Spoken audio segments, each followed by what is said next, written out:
salaamaaleykum gars yi na ngeen def maa ngi leen nuyu leen ziar leen fàttali yéen seen canal Galsen Tube ci seen programme comment gagner de l'argent sur YouTube vidéo yi ki leen koy defal lii Pape Mor Lo ñu leen koy defal en wolof ci canal Galsen Tube bi. vidéo tey bi nag nekkul vidéo cours si YouTube mais vidéo AdSense la muy courrier AdSense yi nga xam ne waxoon nañ leen def nañ ubbi nañ benn boîte postale pour ñu am jafe-jafe pour récupérer seen ay lettres AdSense de validation. mais nag ñuy monétiser ba pare la concerné nga xam ne am nañ AdSense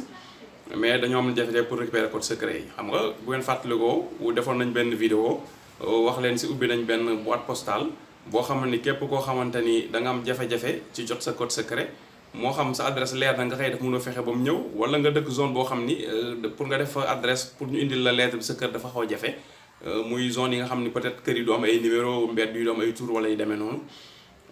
ñu jubboon nag benn boîte postale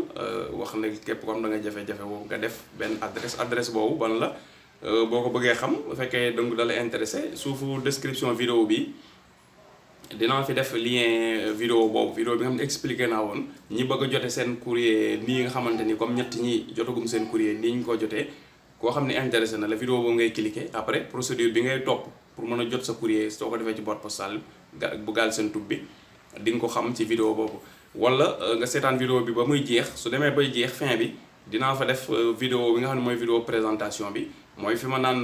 nga cliquer lien bouton pour abonner wala nga cliquer vidéo bi ay conseils mu ci am solo vidéo boobu boo ko cliquer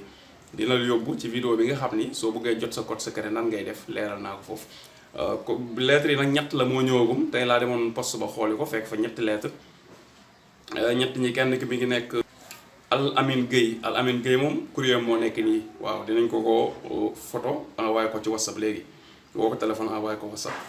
ak tamit Khadim Ndiaye tam courrier am ñëw na dinañ ko photo léegi woo ko téléphone envoyé ko ci WhatsApp pour mën valider ak AdSense ak kii nga xam ne mooy Ibrahima Diop moom tamit courrier am ñëw na dinañ ko woo téléphone moom tamit envoyé ko code bi mu mën a valider muy ñett nii daal moom tey incha allah wala bi dinañ mën a valider seen ay AdSense pour mën a commencer nag léegi bu ñu amee paiement ñu mën ko encaisser ci système bi ñu def parce que seen ay code secret ñëw na des na ñeneen ñoo xam ne tamit gis naa ni def nañ même système bi envoyé nañu ay message wax ni def nañ même système bi semaine bu nekk dinaa dem ci boîte postale bi vérifier ko courrier yu ma fekk rek dinaa su ma ñëwee dinaa def ni dinaa si def vidéo wax courrier yi ma jot wax courrier yu ñan ñoo ñëw après ma photo ko woo leen téléphone après photo ko envoyé leen ko ci WhatsApp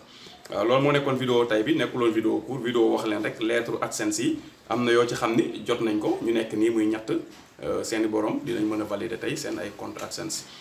ñu lay jox daje ba vidéo bii di ñëw nga xamante ni peut-être vidéo suba bi ci shortcut ci montage bi leen doon wax di ci vidéo démb bi ñu war a def ci shortcut pour wan leen nu ñu koy defee incha allah rabbi suba dinañ si ñëw kon di leen sant di leen gërëm ci seetaan bi jërë ngeen jëf.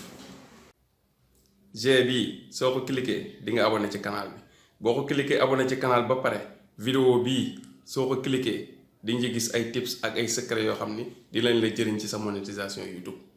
kon jërëjëf.